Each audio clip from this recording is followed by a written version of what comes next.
नाज़रीन तो B breaking news अवां सां शेयर कंदारूं। सेठारजा खां सेठारजा भरिसां कमनि सां भरियल ट्रैक्टर ट्राली कल्टी थी पई आहे, जंहिं जे नतीजे में ड्राइवर चीबाची फोत थी वियो आहे। मेरान हाईवे ते हादसे में ट्रैक्टर ड्राइवर इमामुद्दीन जरवार ज़ख़्मी थी पियो, जंहिंखे गणती जोगी हालत में इस्पताल मुंतकिल कयो वियो, जिते ज़ख़्मनि जी सट न सहंदे हुन दमदणी हवाले करे छॾियो आहे। ख़बर जे हवाले सां अवां खे आगाह करे रहिया आहियूं। हिकु भेरो ॿीहर अवां खे आगाह कंदारूं। सेठारजा भरिसां कमंद सां भरियल ट्रैक्टर ट्राली कल्टी थी पई आहे, जंहिं जे नतीजे में ड्राइवर चीबाची फोत थी वियो आहे।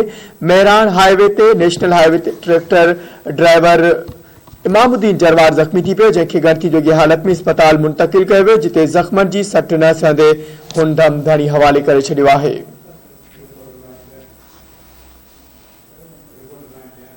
तफ़सील मालूम कंदासीं। धरती टीवी सेठारजा जो रिपोर्टर आशिक हुसैन असां सां लाइन ते मौजूद आहे।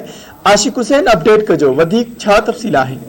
जी मंगल मां तव्हांखे उन हवाले सां ॿुधाईंदो हलां। मेरान हाईवे ते रत जी रांदि घटि न थी सघी आहे। कल्ह खां हिन वक़्त ताईं 5 जानियूं ज़ाया थी चुकियूं आहिनि मुख़्तलिफ़ एक्सीडेंट ज़रिए। ही अफ़सोसनाक वाक़ियो मेरान हाईवे ते बाग बचा स्टॉप वटि थियो आहे, जिते ट्रैक्टर ट्राली कमर सां भरियल तेज़ रफ़्तारी जे करे ट्रैक्टर ट्राली कल्टी थी पियो, जंहिंजे करे ड्राइवर इमामुद्दीन जरवार ट्राली हेठां अचे, जंहिंखे क्रेन जे ज़रिए ॿाहिरि कढियो, जंहिंखे ज़ख़्मी हालत में ठरी मीरो इस्पताल मुंतकिल कयो, जंहिंखे गणती जागी हालत में गंबट इस्पताल मुंतकिल पे कयो त उहो रस्ते में दमदणी हवाले कयो आहे। जी मंज़र आशिक हुसैन, अपडेट करण लाइ अवां जी वॾी महिरबानी।